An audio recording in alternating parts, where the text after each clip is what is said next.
ശ്രീനാരായണ പരമഗുരവേ നമഃ. ഓം വാദിനാം വാദിനേ വാചം യമാനാം മൗനഭാജിനി സർവലോകാനുരൂപായ തസ്മൈ ശ്രീ ഗുരവേ നമഃ. എല്ലാവർക്കും നമസ്കാരം. ഗുരുവിൻ്റെ ശ്രീനാരായണ ധർമ്മത്തിലെ ജാതി മത ദൈവ വിചാരത്തെക്കുറിച്ചാണ് നമ്മൾ മനനം ചെയ്തുകൊണ്ടിരിക്കുന്നത്. അത് വെറുമൊരു പഠനമല്ല, മനനം ചെയ്യുകയാണ്. നമ്മൾ അതിനെക്കുറിച്ച് വിശകലനം ചെയ്യുകയാണ്. ആ മനനത്തിലൂടെയാണ് നമ്മുടെ മനസ്സിൽ, നമ്മുടെ ബുദ്ധിയിൽ നമ്മൾ ധരിച്ചിരുന്ന പലതും ആ രീതിയിലല്ല എന്നുള്ള തിരിച്ചറിവിലേക്ക് നമുക്ക് എത്താൻ പറ്റുന്നത്. ഒരു പാലാഴി മഥനം തന്നെയാണ്. ഈ മഥനത്തിൽ ആവശ്യമുള്ളതും ഇല്ലാത്തതുമൊക്കെ പൊങ്ങി വരും. അതിനെല്ലാം നമ്മൾ കളയുക. അതിൻ്റെ ഏറ്റവും സത്തായിട്ടുള്ള അതാണ് അമൃത്. ഈ മനനത്തിലൂടെ, ഈ വിശകലനത്തിലൂടെ നമുക്ക് ലഭിക്കുന്നത് ഈ അമൃതാണ്. അതുകൊണ്ട് മത വിചാരത്തിലൂടെ, മതത്തെക്കുറിച്ചുള്ള വിശകലനത്തിലൂടെ നമുക്ക് ആ മതങ്ങളുടെ സത്ത് എന്താണെന്ന് നമുക്ക് തിരിച്ചറിയാൻ പറ്റുക.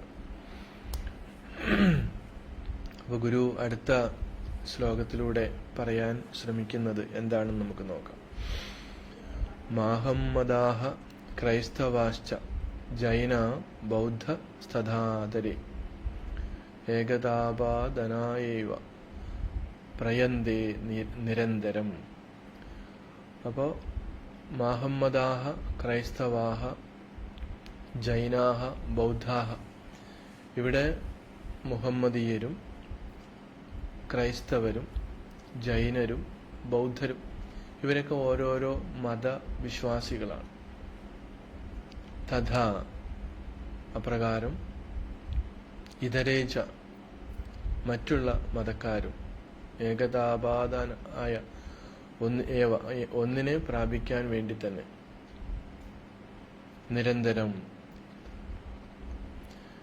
ഇടവിടാതെ എന്താണ് പ്രയത്നിക്കുന്നു. അപ്പോൾ ഇവിടെ മുഹമ്മദീയരായാലും ക്രിസ്ത്യാനികളായാലും ജൈനര് ബൗദ്ധര് അതുപോലെ തന്നെ മറ്റു മതക്കാരും ഒക്കെ എന്താണ്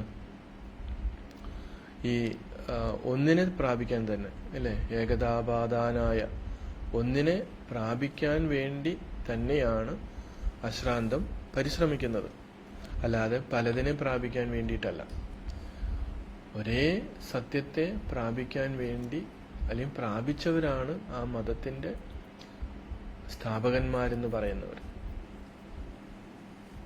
അത് പലതായിട്ടുള്ള അതല്ല, പലതാണ് എന്ന് ധരിക്കുന്നത് അറിവില്ലായ്മ കൊണ്ടാണ് എന്ന് ഗുരു പറയുകയാണ്. പിന്നെയോ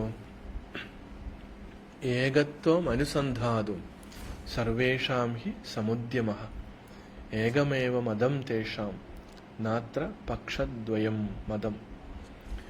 ഹി എന്തുകൊണ്ടെന്നാൽ ഏകത്വം ഒന്നിനോട് അനുസന്ധാതും ചേരുന്നതിനായിട്ടാണ് സർവേഷാം എല്ലാവരുടെയും ഉദ്യമം പരിശ്രമം, തേഷാം അവരുടെ മതം ഏകം ഏവ മതം ഒന്ന് തന്നെയാണ്.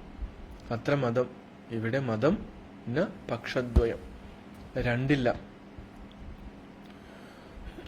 അതായത് മത സ്ഥാപകന്മാർ, അല്ലെ, എല്ലാ മത സ്ഥാപകന്മാരുടെയും പരിശ്രമം ഒന്നിനോട് ചേരാൻ വേണ്ടി തന്നെയാണ്. അവരുടെ എല്ലാവരുടെയും മതം ഒന്ന് തന്നെയാണ്, മതം രണ്ടില്ല.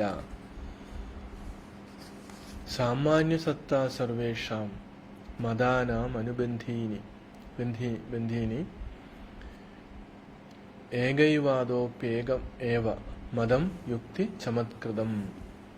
സർവേഷാം മതാനാം, എല്ലാ മതങ്ങളുടെയും അനുബന്ധീനി, സർവസാധാരണമായിട്ടുള്ള സാമാന്യ സത്ത, സാമാന്യ നില, ഏകമേവ, ഒന്ന് തന്നെ.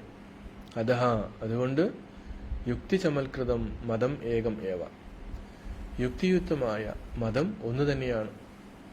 അപ്പോൾ എല്ലാ മതങ്ങളുടെയും ഒന്നിനോട് തന്നെ ചേരുക എന്നുള്ള സാമാന്യ നില ഒന്നാകയാൽ യുക്തി അനുസരിച്ച് എല്ലാ മതവും ഒരു മതമായി തന്നെ നിലകൊള്ളുന്നു. അപ്പം ഇവിടെ യുക്തിക്ക് പ്രാധാന്യം വന്നിട്ടുണ്ട്. അതായത് ആ മതങ്ങളുടെ, അതുകൊണ്ടാണ് ശ്രീനാരായണ ഗുരുദേവൻ ഈ സർവമത സമ്മേളനം ലോകത്തില് രണ്ടാമത്തേതും ഏഷ്യയില് ആദ്യത്തേതുമായിട്ടുള്ളത് ആലുവ അദ്വൈതാശ്രമത്തിൽ വിളിച്ചു ചേർത്തത്. കാരണം ഈ ഏതെല്ലാം മതങ്ങൾ ഇവിടെ ഉണ്ടോ ആ മതങ്ങളുടെ എല്ലാം ആചാര്യന്മാര് ശ്രമിച്ചതും ആഗ്രഹിച്ചതും ആ ഒരു സത്യത്തിലേക്ക് എത്തിപ്പെടാൻ വേണ്ടിയിട്ടാണ്. പക്ഷെ അവർ സ്വീകരിച്ച മാർഗങ്ങൾ, ചിലപ്പോൾ ആ ഒരു രീതികൾ വ്യത്യസ്തങ്ങളാകാം. പക്ഷെ അതുകൊണ്ട് തമ്മിലടിക്കേണ്ട ആവശ്യമില്ല. അപ്പോൾ ഈ കാര്യം എല്ലാ മതങ്ങളും നമ്മൾ പഠിച്ച് ഉറപ്പിക്കാനായിട്ട് കാലതാമസം എടുക്കും. ആ കാലതാമസം വരാതിരിക്കാൻ വേണ്ടി ഗുരു ഉപയോഗിച്ച ഒരു ടെക്നിക്കാണ് എന്ത്, ആ മതങ്ങളിൽ പാണ്ഡിത്യമുള്ള, അതിൻ്റെ സത്തയെ സ്വാംശീകരിച്ചിട്ടുള്ള, മനസ്സിലാക്കിയിട്ടുള്ള ആചാര്യന്മാരെ വിളിച്ചു വരുത്തി അവരെ കൊണ്ട് അതാത് മതങ്ങളുടെ സാരാംശത്തെ ഈ വന്നുകൂടിയിരിക്കുന്ന ജനങ്ങളോട് പറഞ്ഞു കൊടുക്കുക. അതിന് സത്യം പറഞ്ഞാൽ മതി, മറ്റു വിശദീകരണത്തിലേക്ക് പോകേണ്ട ആവശ്യമില്ല. അപ്പോൾ വളരെ കുറച്ച് സമയം കൊണ്ട് ആ മതത്തിന്റെ സാരാംശത്തെ ഈ ഇരിക്കുന്ന ആളുകൾക്ക് ഗ്രഹിക്കാൻ പറ്റും. അങ്ങനെ അത് ഈ ജനങ്ങൾ, അപ്പൊ അവിടെ വന്ന് കൂടിയിരിക്കുന്ന ജനങ്ങൾ എന്ന് പറഞ്ഞാൽ ഒരു മതത്തിലോ അല്ലെങ്കിൽ അങ്ങനെ വിശ്വാസത്തിലോ പെട്ടവരല്ല. എല്ലാ മതങ്ങളിലും വിശ്വസിക്കുന്നവർ അവിടെ വന്നിട്ടുണ്ട്. നേതാക്കന്മാർ മാത്രമല്ല, അതിന്റെ അനുയായികളുണ്ട്. അപ്പോൾ ഹിന്ദു മതത്തെക്കുറിച്ച് ഒരാൾ സംസാരിക്കുമ്പോൾ അതിന്റെ സാരാംശം ഈ ഇരിക്കുന്ന എല്ലാവരും കേൾക്കുകയാണ്. ക്രിസ്തു മതത്തെക്കുറിച്ച് ഒരാൾ സംസാരിക്കുമ്പോൾ അതിന്റെ സാരാംശം എന്താണെന്ന് എല്ലാവരും കേൾക്കുകയാണ്. ജൈനമതത്തെക്കുറിച്ചും മുഹമ്മദ് മതത്തെക്കുറിച്ചും ബുദ്ധമതത്തെക്കുറിച്ചും, അങ്ങനെ ഏതെല്ലാം മതങ്ങളാണോ ഇവിടെ ഉള്ളത് അതിന്റെ അനുയായികൾ മറ്റു മതങ്ങളുടെ സാരാംശത്തെയും കൂടി ഗ്രഹിക്കുമ്പോൾ അത് വളരെ ചുരുങ്ങിയ സമയം കൊണ്ടാണ്. അങ്ങനെ വരുമ്പോൾ ഈ മതസ്പർദ്ധ, മതവിദ്വേഷം എളുപ്പത്തിൽ ഇല്ലാതാക്കാമെന്നുള്ള ആ ഒരു ഉൾക്കാഴ്ചയിലാണ് ശ്രീനാരായണ ഗുരുദേവൻ എന്ത് ചെയ്തത്, സർവമത സമ്മേളനം വിളിച്ചത്.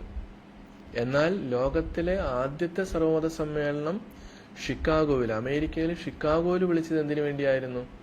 തന്റെ മതം മാത്രമാണ് ശരിയെന്നും അതാണ് ഏറ്റവും ടോപ്പിൽ നിൽക്കേണ്ടതെന്നും സമർത്ഥിക്കാൻ വേണ്ടിയായിരുന്നു. രണ്ടിന്റെയും ലക്ഷ്യം രണ്ടായിരുന്നു. അത് നമ്മൾ മനസ്സിലാക്കണം. ഒന്ന്, ഒരു മതം മാത്രമാണ്, ഈ മതം മാത്രമാണ് ശരിയെന്ന് സ്ഥാപിക്കുക. രണ്ടാമത്തേത്, എല്ലാ മതങ്ങളുടെയും സാരം ഒന്ന് തന്നെയാണെന്ന് ജനങ്ങളെ ബോധ്യപ്പെടുത്തുക, സ്ഥാപിക്കുക. അപ്പൊ എത്ര ഉൾക്കാഴ്ചയോടുകൂടിയാണ് ഈ ശ്രീനാരായണ മഹർഷി അല്ലെ ആ സത്യത്തെ സാക്ഷാത്കരിച്ച ജ്ഞാനി ഇവിടെ ലോകത്തിന്റെ മുമ്പിൽ അവതരിപ്പിച്ചത്. അവിടേക്കാണ് നമ്മൾ ഇന്നും അത്ഭുതം കൂറുന്നത്. ഗുരു ഒരു അത്ഭുത പ്രതിഭാസമായിട്ട്, നമുക്കാർക്കും പിടികിട്ടാത്ത ഒരു വ്യക്തിത്വമായിട്ട്, അങ്ങനൊരു മഹാത്മാവായിട്ട് ഒക്കെ മാറുന്നത് ഒരിക്കലും ആ ഒരു രീതിയിൽ മനുഷ്യൻ ചിന്തിച്ചിട്ടില്ല ആ കാലത്ത്. പക്ഷെ മഹർഷിമാര് ആയിരക്കണക്കിന് വർഷങ്ങൾക്ക് മുൻപ് ഇത് മനസ്സിലാക്കിയിരുന്നു, സാക്ഷാത്കരിച്ചിരുന്നു. ആ മഹർഷിമാരുടെ കണ്ണികളിൽ പെട്ടതാണ് ഗുരു, അതിന്റെ ഏറ്റവും ശ്രേഷ്ഠമായിട്ടുള്ളൊരു കണ്ണി. അങ്ങനെ ഏഷ്യയിൽ ആദ്യമായിട്ട്, ലോകത്തിൽ രണ്ടാമത്. ശരിക്കും ഈ സർവമത സമ്മേളനത്തിന്റെ ഈ ലക്ഷ്യം എന്താണ്, അതിന്റെ ശരിയായിട്ടുള്ള ലക്ഷ്യമെന്ന് ഉറപ്പിച്ച് വിളിപ്പിച്ച ലോകത്തിലെ തന്നെ ആദ്യത്തെ സർവമത സമ്മേളനമാണ് ആലുവയിലെ സർവമത സമ്മേളനം എന്ന് നമ്മൾ പറയേണ്ടിയിരിക്കുന്നു, ലക്ഷ്യത്തെ ഉദ്ദേശിച്ച് പറയുമ്പോൾ. അപ്പോ ലോകത്തിന് തന്നെ ആദ്യമായിട്ട് അങ്ങനെ ഒരു പുതിയ സന്ദേശം നൽകുന്നത് ശ്രീനാരായണ ഗുരുദേവനാണ്. അതാ മതത്തിന്റെ സാരം, എല്ലാ മതത്തിന്റെയും സാരം ഒന്നാണെന്ന് ഉള്ള ബോധ്യം ഗുരുവിനുള്ളത് കൊണ്ടാണ്. പക്ഷെ അങ്ങനെ ആ ഒരു തെളിച്ചം മറ്റുള്ളവർക്ക് ഇല്ലാതെ പോയി. അതാണ് വന്ന പ്രശ്നങ്ങൾ. അങ്ങനെ ആ തെളിച്ചമില്ലാത്തവര് ഒരുപാട് തെറ്റിദ്ധാരണകൾ പരത്തിയാണ് മതവിദ്വേഷം, മതവൈര്യമുണ്ടാക്കിയത്. മതങ്ങളിൽ തന്നെ വൈര്യമുണ്ട്, മറ്റ് മതങ്ങൾ തമ്മിൽ വൈര്യമുണ്ട്, വിദ്വേഷം. അതുകൊണ്ട് ഗുരു പറയുന്ന ജാതിഭേദം, മതദ്വേഷം ഏതുമില്ലാതെ സർവരും സോദരത്വേന വാഴുന്ന ഒരു മാതൃകാ സ്ഥാനം സൃഷ്ടിക്കുക എന്നുള്ളത് ഗുരുവിന്റെ അവതാര ലക്ഷ്യമായിരുന്നു. അതിനുവേണ്ടിയാണ് ഗുരു ഇവിടെ അവതരിച്ചത്. അതുകൊണ്ട് തന്നെ ഗുരു ചെയ്ത പ്രവൃത്തികളൊക്കെ ഏറ്റവും വ്യത്യസ്തമായിട്ട് വേറിട്ട് നിൽക്കുന്നതാണ്, യുണീക്കാണ്, അല്ലേ? അതൊക്കെ നമ്മളിങ്ങനെ സൂക്ഷ്മമായിട്ട് ചിന്തിച്ച് ചെല്ലുമ്പോഴാണ് നമുക്ക് തിരിച്ചറിയാൻ പറ്റുന്നത്. അങ്ങനെ ആ ഒരു സാരം ഉൾക്കൊണ്ടുകൊണ്ട് ആണോ ഇന്നും ഇവിടെ ഇഷ്ടംപോലെ സർവമത സമ്മേളനങ്ങളൊക്കെ നടക്കുന്നുണ്ട്. ഇപ്പോ ക്രിസ്തുമതം, ക്രിസ്ത്യാനികളും മുസ്ലിങ്ങളും ഒക്കെ ഇതിനെ അനുകരിച്ചുകൊണ്ട് കുറെ സർവമത സമ്മേളനമൊക്കെ നടത്തുന്നുമുണ്ട്. പക്ഷെ ഈ ഒരു രീതിയിലല്ല ഇപ്പോഴത്തെ പ്രഭാഷകന്മാര് അതൊക്കെ ചെയ്യുന്നത്. ഇപ്പൊ ശിവഗിരി മഠത്തിൽ ഒരു സർവമത സമ്മേളനം വിളിച്ചു കഴിഞ്ഞാൽ മറ്റു മതങ്ങളിൽപ്പെട്ടവര് ഹിന്ദു മതത്തെക്കുറിച്ചും അല്ലെങ്കിൽ അങ്ങനെയുള്ള കാര്യങ്ങളാണ് പറയുന്നത്. പക്ഷെ ഉദ്ദേശം അതല്ല. ഗുരു ഉദ്ദേശിച്ചത് ഇപ്പോ ഇസ്ലാം മതത്തിലെ ഒരു പണ്ഡിതനെ വിളിക്കുമ്പോൾ ആ ഇസ്ലാം മതത്തിന്റെ സാരാംശം എന്താണെന്ന് ഈ ജനങ്ങളോട് സംവദിച്ചാൽ മതി. അതുപോലെ ക്രിസ്തു മതത്തിന്റെ അന്തസത്ത എന്താണെന്ന് സംവദിച്ചാൽ മതി. ഹിന്ദു സനാതനധർമ്മത്തിന്റെ അന്തസത്ത എന്താണെന്ന് സമ്മതിക്കണം. അങ്ങനെ വരുമ്പോൾ ഈ ഇരിക്കുന്ന ആളുകൾക്ക് തമ്മിൽ ആ ഒരു അറിവുണ്ടാകുകയാണ്. പിന്നെ അവർ തമ്മിൽ വിദ്വേഷിക്കേണ്ടി വരുന്നില്ല. ഇതാണ് അതിന്റെ ലക്ഷ്യം. പക്ഷെ പലപ്പോഴും അതിൽ നിന്ന് വ്യതിചലിച്ചുകൊണ്ട് ആണ് ഇപ്പോഴും അത് സഞ്ചരിച്ചു കൊണ്ടിരിക്കുന്നത്. പലപ്പോഴും പലതിനെയും സമർത്ഥിക്കാൻ വേണ്ടിയിട്ട് പലരും ശ്രമിക്കുന്നുണ്ട്. അങ്ങനെ സമർത്ഥിക്കേണ്ട ആവശ്യമില്ല. അവനവന്റെ ഉള്ളിലുള്ള അഴുക്കുകളെ മാറ്റി ആ സത്യത്തിലേക്ക് അടുക്കുക എന്നുള്ളതാണ് ഇവിടെ കരണീയമായിട്ടുള്ളത്. പക്ഷെ അതിനു പകരം നമ്മൾ വീണ്ടും വീണ്ടും അകന്നകന്നു പോകുമ്പോഴോ അത് ശരിയാകത്തില്ല. ഇപ്പൊ തീർച്ചയായിട്ടും അങ്ങനെയുള്ള ഒരു അകൽച്ച മാറ്റി ശരിക്കും അതിന്റെ സത്ത എന്താണെന്ന് മനസ്സിലാക്കണം എന്നാണ് ഗുരു എപ്പോഴും പറയുന്നത്.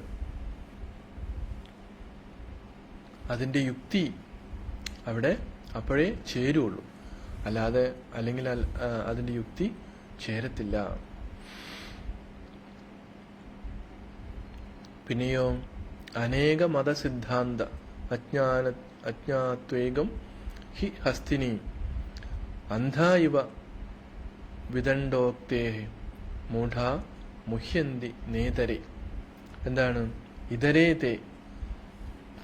മറ്റുള്ളവര് അനേക മതസിദ്ധാന്തം, എല്ലാ മതങ്ങളുടെയും സിദ്ധാന്തം ഏകം ഒന്നാണെന്ന് അജ്ഞാത്വ അറിയാതെ, വിദണ്ഡോക്തേ മിഥ്യാവാദത്താൽ, ഹസ്തിനി ആനയിൽ, മൂഢാഹ അന്ധാഹ ഇവ മൂഢന്മാരായ കുരുടന്മാരെ പോലെ. മൂഢനും അന്ധനും കൂടി ആവുമ്പോ പിന്നെ സംഗതി മൊത്തം കുഴപ്പം. മുഹ്യന്തി മോഹിക്കുന്നു, ഹി പ്രസിദ്ധം. അപ്പോ ചില ആളുകൾ എന്ത് ചെയ്യുന്നു, എല്ലാ മത സിദ്ധാന്തവും ഒന്ന് തന്നെ എന്ന് മനസ്സിലാക്കാതെ ആനയെ കാണാൻ പോയ കുരുടന്മാരെ പോലെ പലതും പറഞ്ഞ് സമർത്ഥിക്കാൻ ശ്രമിക്കുകയാണ് അല്ലേ. ആത്മോപദേശ ശതകത്തിലും ഗുരു അതുപോലെ പറയുന്നുണ്ട്. ആനയെ കാണാൻ പോയ അന്ധരുടെ രീതി. അപ്പോ എന്തുകൊണ്ടാണ് ഇവിടെ മൂഢനും അന്ധനുമായിട്ടുള്ള ആളുകള് ആനയെ കാണാൻ പോയ അവരെങ്ങനെ അതിനെ വിശദീകരിക്കും? കണ്ണിന് കാഴ്ചയില്ലാത്തത് കൊണ്ട് പൂർണ്ണമായിട്ട് അതിനെ കാണാൻ പറ്റില്ല. പിന്നെ മൂഢനാണ്, ഒന്നും അറിവില്ലാത്തവരാണ്. രണ്ട് രീതിയിലും ഇവിടെ അന്ധതയാണ് കിടക്കുന്നത്. അതുകൊണ്ടാണ് കാര്യങ്ങൾ അറിയാതെ ഇവിടെ തെറ്റിദ്ധാരണകൾ പരത്തുന്നത് എന്ന് ഗുരു പറയുന്നത്. അപ്പോൾ ഓരോരുത്തരുടെയും ആ മത സിദ്ധാന്തത്തെ വ്യക്തമായിട്ട് മനസ്സിലാക്കിക്കൊണ്ട് വേണം നമ്മൾ പ്രതികരിക്കുവാൻ അല്ലെങ്കിൽ ഇടപെടുവാനായിട്ട്. അങ്ങനെ ഇല്ലാതെ വരുമ്പോൾ അന്ധന്മാരും മൂഢന്മാരുമായിട്ടുള്ള ആളുകൾ ആനയെ കാണാൻ പോയി അവരുടെ വിശദീകരണങ്ങൾ കേട്ട് അതനുസരിച്ച് പ്രവർത്തിക്കാൻ പോയി കഴിഞ്ഞാൽ എവിടെ പോവും? നമ്മളും പടുകുഴിയിൽ വീണ് ചത്തുപോകുന്നതാണ്. അപ്പൊ അന്ധന്മാർക്ക് ഒരിക്കലും വഴി കാട്ടാനായിട്ട് പറ്റില്ല, മൂഢന്മാർക്കും പറ്റില്ല. പക്ഷെ വളരെ വൈചിത്ര്യമായിട്ടുള്ള കാര്യം, ഈ മൂഢന്മാര് പറയുന്നത് കേട്ടുകൊണ്ടാണ് പഠിപ്പുള്ള ആളുകൾ ഉൾപ്പെടെ മുന്നോട്ട് പോകുന്നത്. നമ്മുടെ ചുറ്റുപാടും നമ്മൾ കണ്ണോടിക്കുമ്പോൾ നമുക്ക് കാണാൻ പറ്റും നമ്മുടെ സമൂഹത്തിൽ ഇതിൻ്റെയൊക്കെ പേരിൽ കാട്ടിക്കൂട്ടുന്ന കോമാളിത്തരങ്ങൾ അല്ലേ. അത്ര മോശമായ രീതിയിൽ അത്രയ്ക്ക് നീചമായ പ്രവൃത്തികളാണ് ഈ മതത്തിൻ്റെ പേരിൽ, ഇവിടെ ജാതിയുടെ പേരിൽ കാട്ടിക്കൂട്ടുന്നത്. മൂഢന്മാരായിട്ടുള്ള അല്പജ്ഞാനികളായിട്ടുള്ള ആളുകളുടെ വാക്ക് കേട്ടുകൊണ്ട് ഇവിടെ പ്രവർത്തിക്കുന്നത്.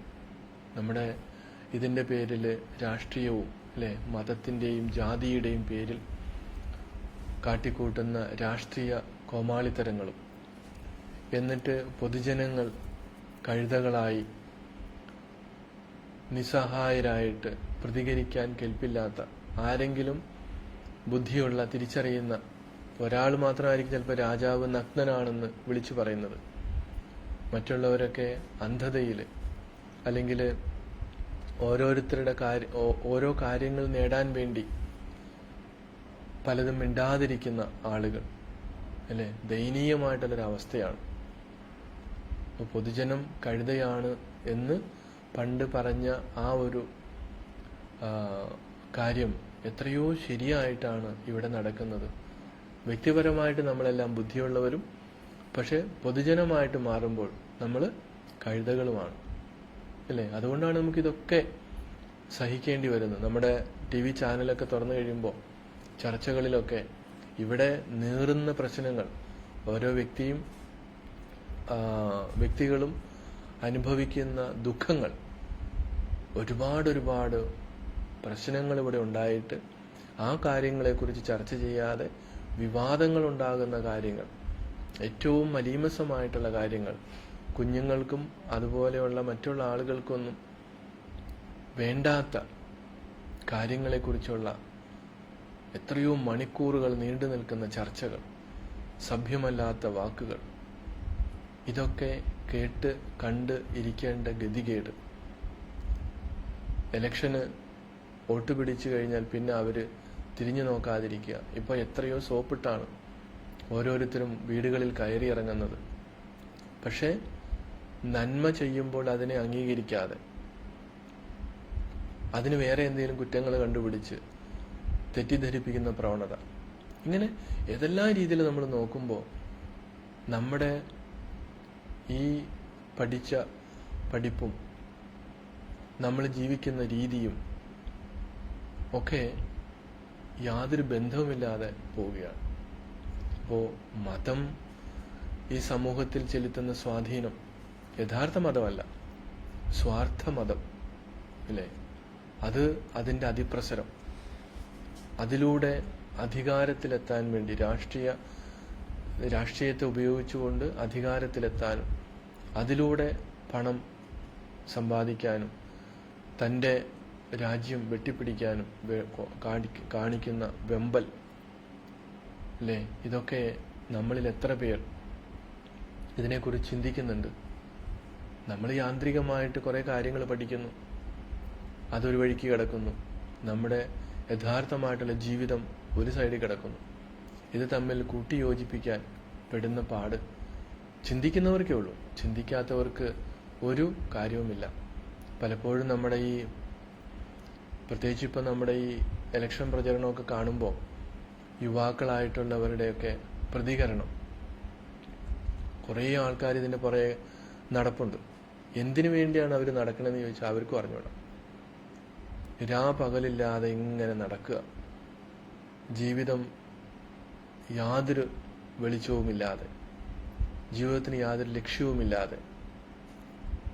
ഒന്നുകിൽ തനിക്ക് പ്രയോജനം ഉണ്ടാവണം, അല്ലെങ്കിൽ സമൂഹത്തിന് പ്രയോജനം ഉണ്ടാവണം, അല്ലെങ്കിൽ വീട്ടുകാർക്ക് പ്രയോജനം ഉണ്ടാവണം.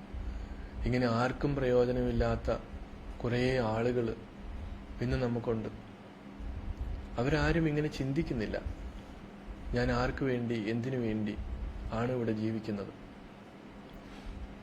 ഇവിടെ ഓരോരുത്തർക്കും വേണ്ടി സമയം ചെലവഴിക്കുമ്പോൾ, രാഷ്ട്രീയക്കാർക്ക് വേണ്ടിയും മതത്തിന് വേണ്ടിയും മറ്റു പലതിനു വേണ്ടി നമ്മൾ സമയം ചെലവഴിക്കുമ്പോൾ നഷ്ടപ്പെടുന്നത് തനിക്കാണ് എന്നുള്ള തിരിച്ചറിവ് എത്ര പേർക്കുണ്ടാകുന്നുണ്ട്? അപ്പം അങ്ങനെയൊക്കെയുള്ള ഒരുപാട് ചിന്തകൾ ഇതിൻ്റെ കൂടെ നമുക്ക് ചേർത്ത് നമ്മൾ പഠിച്ചാൽ മാത്രമേ, മനസ്സിലാക്കിയാൽ മാത്രമേ ഈ ഒരു നീരാളിപ്പിടുത്തത്തിൽ നിന്ന് നമുക്ക് രക്ഷപ്പെടാൻ പറ്റുള്ളൂ. ഇപ്പോൾ ഗുരു അതുകൊണ്ട് തന്നെയാണ് വിദ്യ കൊണ്ട് സ്വതന്ത്രരാകണം. ശരിക്കുള്ള അറിവ്, ആ അറിവ് ഉൾക്കൊണ്ടാൽ മാത്രമേ ഇങ്ങനെയുള്ള അപകടങ്ങളിൽ പെടാതെ, ആരുടെയും ചട്ടുകമായി മാറാതെ നമുക്ക് സ്വന്തം നട്ടിലിൽ നിൽക്കുവാനായിട്ട് സാധിക്കുകയുള്ളൂ. ആ ഒരു രീതിയിലേക്ക് നമുക്ക് മാറാൻ പറ്റണം. പിന്നെയോ മതാനി ജേതും ശക്യാനി ന വാദേന മിഥോ ബലാത് പ്രമാദേന മതദ്വേഷി വാദമാത്രേണ നശ്യതി. വാദേന, വാദം കൊണ്ട്, വാഗ്വാദം കൊണ്ടോ, മിഥ ബലാത്, പരസ്പര ശക്തി കൊണ്ടോ, മതാനി, മതങ്ങളെ, ജേതും, ജയിക്കുന്നതിന് ന ശക്യാനി, ശക്യമല്ല,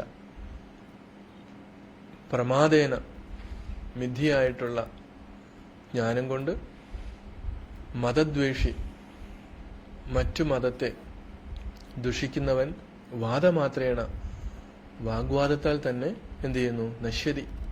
നശിക്കുന്നു. അപ്പോൾ വെറുതെ വാദകോലാഹലത്താലോ പരസ്പര കായബലത്താലോ മതങ്ങളെ ജയിക്കാനായിട്ട് സാധ്യമല്ല. അന്യമതങ്ങളെ ദുഷിക്കുന്നവൻ സ്വയം നശിക്കുകയും ചെയ്യുന്നു. അപ്പൊ ഇവിടെ മറ്റു മതങ്ങളെ തമ്മിൽ ദുഷിക്കുക, ബലപ്രയോഗം നടത്തുക, ഇതൊന്നും ചെയ്യാൻ പാടില്ലാത്ത കാര്യമാണ് എന്ന് ഗുരു പറയുകയാണ്. അതൊക്കെ നമുക്ക് മൊത്തം നാശത്തിന് മാത്രമേ ഹേതുവാകുന്നുള്ളൂ. അപ്പോ പരമത നിന്ദ, ദ്വേഷം ഒക്കെ സ്വയം നാശത്തിന് മാത്രമേ കാരണമാകൂ എന്നുള്ള തിരിച്ചറിവ്. അപ്പോൾ പലപ്പോഴും നമ്മൾ ഈ സമൂഹത്തിൽ ഇങ്ങനെ സഞ്ചരിക്കുമ്പോൾ ഓരോ മതങ്ങളെയും കുറിച്ചുള്ള വിദ്വേഷങ്ങൾ നമുക്ക് വ്യക്തമായിട്ട് തിരിച്ചറിയാൻ പറ്റും.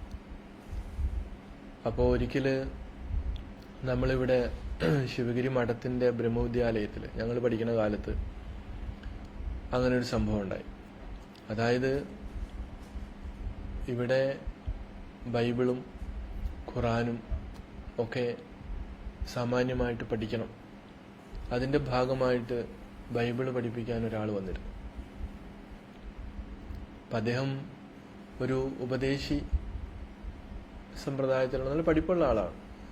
പക്ഷേ ആദ്യമൊക്കെ കുഴപ്പമില്ലാത്ത രീതിയിൽ സംസാരിച്ചു, ബൈബിള് കുറച്ച് പഠിപ്പിച്ചു. പക്ഷെ പിന്നീട് അദ്ദേഹത്തിൻ്റെ ആ ടോൺ മാറാൻ തുടങ്ങി. പിന്നെ അദ്ദേഹം പറയുന്നത് ഹിന്ദുമതത്തിൽ നിർവ്വാണം, മോക്ഷം എന്നൊക്കെ പറയുന്നത് വെറുതെ പറയുന്ന കാര്യങ്ങളാണ്. അതുമായിട്ടുള്ള താരതമ്യപ്പെടുത്തിയുള്ള പഠനം വന്നു. അപ്പം നമ്മളാരും ആദ്യമൊന്നും പറഞ്ഞില്ല. കാരണം അദ്ദേഹത്തിനെ നമ്മളിവിടെ ക്ഷണിച്ചത്, ബ്രഹ്മവിദ്യാലയത്തിൽ ക്ഷണിച്ചത് ബൈബിൾ എന്താണ് പറയുന്നത് അത് പഠിച്ച ഒരാളുടെ ആ ഒരു അനുഭവം നമ്മളുമായിട്ട് പങ്കുവെക്കാൻ വേണ്ടിയിട്ടാണ്. പക്ഷെ അദ്ദേഹം അത് പറഞ്ഞു വരുന്നത് മറ്റു മതത്തെ ദ്വേഷിച്ചുകൊണ്ടുള്ള, അപ്പം അദ്ദേഹം ഈ മതത്തെയും പഠിച്ചിട്ടില്ല, ആ മതത്തെയും പഠിച്ചിട്ടില്ല. ഇപ്പം ഞാനിവിടെ ഈ ഒരു ഇത് വന്നതുകൊണ്ട്, ഗുരു ഇങ്ങനെ പറഞ്ഞതുകൊണ്ട്, ആ ഒരു കാര്യം ഓർമ്മയിൽ വന്നതുകൊണ്ട് പറഞ്ഞതാണ്. അപ്പോൾ ആ മതത്തിൻ്റെ സാരാംശത്തെ ആണ് നമ്മൾക്ക് പറഞ്ഞു തരേണ്ടത്. മറിച്ച് ഈ മോക്ഷത്തെക്കുറിച്ചും നിർവ്വാണത്തെക്കുറിച്ചും ഒക്കെ കമ്പയർ ചെയ്ത്, അപ്പം അദ്ദേഹത്തിന് ഇത് അറിയില്ല, എന്താണ് മോക്ഷം എന്ന് പറയുന്നത്, എന്താണ് നിർവ്വാണം എന്ന് പറയുന്നത്. അപ്പോൾ ആ തിരിച്ചറിവില്ലാതെ അദ്ദേഹം പരസ്പരം വിരുദ്ധമായിട്ടുള്ള കാര്യങ്ങളിലേക്ക് കടക്കാൻ തുടങ്ങി. അപ്പം നമ്മൾ അദ്ദേഹത്തിനോട് പറഞ്ഞു, സൗമ്യമായിട്ട് തന്നെ പറഞ്ഞു, ഞങ്ങൾ നിങ്ങളെ വിളിച്ചത് നിങ്ങളത് ഏത് രീതിയിൽ ആണ് മനസ്സിലാക്കി പറയുന്നത് അതറിയാൻ വേണ്ടിയിട്ടാണ്, അല്ലാതെ ഇവിടെ വിദ്വേഷം ഉണ്ടാക്കാൻ വേണ്ടിയിട്ടല്ല. ഞങ്ങൾക്ക് ഇത് സ്വയമായിട്ട്, ഇപ്പോൾ വേദാന്തം പഠിക്കുന്ന നമുക്ക് ക്രിസ്തു എന്തു പറയുന്നു, ആ ബൈബിൾ എന്തു പറയുന്നു എന്ന് നമുക്ക് വ്യക്തമായിട്ട് അറിയാം. പക്ഷേ ഈ ഒരു രീതി നമുക്ക് മുന്നോട്ട് കൊണ്ടുപോകാൻ പറ്റത്തില്ല. അപ്പം ഇങ്ങനെയാണ് ഈ മതത്തിൻ്റെ സാരാംശത്തെ ഗ്രഹിക്കാത്ത ആളുകൾ മറ്റുള്ളവരെ പറഞ്ഞ് പഠിപ്പിക്കുന്നത്. അങ്ങനെ വരാൻ പാടില്ല. അത് വീണ്ടും വിദ്വേഷം ഉണ്ടാക്കുകയുള്ളൂ എന്ന് ഗുരു പറയുകയാണ്. ഗുരുവിനെ മതം മാറ്റാൻ വേണ്ടി വന്ന കഥയും നിങ്ങൾക്കറിയാം. അപ്പോൾ ക്രിസ്തുവിൽ വിശ്വസിച്ചാൽ മാത്രമേ രക്ഷപ്പെടുകയുള്ളൂ എന്ന് ഉള്ള വാദം ഇങ്ങനെ ഗുരുവിൻ്റെ അടുത്ത് അദ്ദേഹം ഇങ്ങനെ പറയുകയാണ്. അപ്പോഴും യുക്തിക്ക് അവിടെ ഇതില്ല. ഗുരു പറഞ്ഞു ക്രിസ്തു ജനിച്ചല്ലോ, ഇപ്പം ബാക്കി എല്ലാവരും അതിൽ രക്ഷപ്പെട്ടല്ലോ. ഇല്ലില്ല, അങ്ങനെ വരില്ല. ഇങ്ങനെ തമ്മിൽ അതായത് എന്താണ് നമ്മൾ പറയുന്നത്, ആ പറയുന്നതിൻ്റെ യുക്തി മനസ്സിലാക്കാതെ, ഇത് ഒരു മതത്തിൽ മാത്രമല്ല, എല്ലാ മതത്തിലുമുള്ള വിഷയമാണ്. ക്രിസ്തു മതത്തിലും ഇസ്ലാം മതത്തിലും ഹിന്ദു മതത്തിലും ഒക്കെ ഇതിൻ്റെ മർമ്മം ഗ്രഹിക്കാത്തവർ ഇത് കൈകാര്യം ചെയ്യുമ്പോൾ ഉണ്ടാകുന്ന അപകടം, അങ്ങനെയുള്ള ആളുകളാണ് ഭൂരിഭാഗവും നമ്മുടെ സമൂഹത്തിലുള്ളത്. അതുകൊണ്ടാണ് ഈ മത സ്പർദ്ധ ഇന്നും നിലനിൽക്കുന്നത്.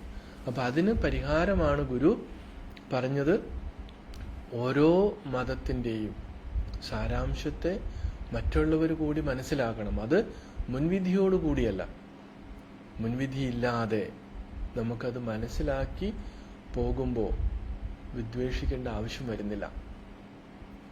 അങ്ങനെ വരുമ്പോഴാണ് ഒരു സോദരത്വേന വാഴുന്ന ഒരു മാതൃകാ സ്ഥാനം നമുക്കിവിടെ സൃഷ്ടിക്കാൻ പറ്റുന്നത്. ഒരു പൂന്തോട്ടത്തിൽ ഏതെല്ലാം രീതിയിലുള്ള പൂക്കളാണുള്ളത് അല്ലേ? അപ്പോൾ ആ പൂക്കൾ എല്ലാം പൂക്കളാണ്. അതിന് പലതും കൂടുമ്പോഴാണ് ഒരു മനോഹാരിതയുള്ളത്. അതല്ലാതെ ഒന്ന് മാത്രമായിട്ട് നിർത്തണം, അത് മാത്രമാണ് ശരി. അപ്പം അങ്ങനെയുള്ള ഒരു മനോഭാവം. അപ്പോൾ പല പല വിശ്വാസങ്ങളും പല പല ആചാരങ്ങളും ഒക്കെ ഇവിടെ ഉണ്ടാകണം. അതും ഈശ്വരൻ്റെ സൃഷ്ടി തന്നെയല്ലേ. ഇവിടെ ഈ പ്രപഞ്ചത്തെ സൃഷ്ടിച്ചതും ആ ഈശ്വരൻ, ജഗദീശ്വരനാണ്.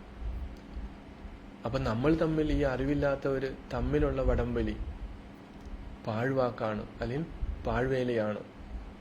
നമ്മുടെ ജന്മം തന്നെ വേസ്റ്റായി പോകും. അപ്പം അങ്ങനെ ദുഷിക്കാൻ പാടില്ല എന്ന് ആണ് ഗുരു നമ്മളോട് പറയുന്നത്. തീർച്ചയായിട്ടും ആ രീതിയിൽ നമുക്ക് സ്വതന്ത്രമായിട്ട് ചിന്തിക്കുവാനുള്ള അവസരമായിട്ട് ഇതിനെ എടുക്കാം. നമ്മുടെ മനസ്സിൽ എവിടെയെങ്കിലുമൊക്കെ ഈ സങ്കുചിതമായിട്ടുള്ള ആശയങ്ങൾ കിടപ്പുണ്ടെങ്കിൽ അതിനെയൊക്കെ മാറ്റി നമുക്ക് വിശാലമായിട്ടുള്ള തലത്തിലേക്ക് നമുക്ക് പ്രവേശിക്കാം. അതിന് ഗുരുക്കന്മാരുടെ, ആചാര്യന്മാരുടെയൊക്കെ അനുഗ്രഹം നമുക്കുണ്ടാകണം. അവരുടെ വാക്കുകളെ നമുക്ക് മനസ്സിലാക്കാനുള്ള ആ ഒരു സദ്ബുദ്ധി നമുക്കുണ്ടാകണം. അതുണ്ടാകാൻ വേണ്ടി പ്രാർത്ഥിച്ചുകൊണ്ട് നമ്മുടെ ഇന്നത്തെ ക്ലാസ് നമുക്കിവിടെ നിർത്താം.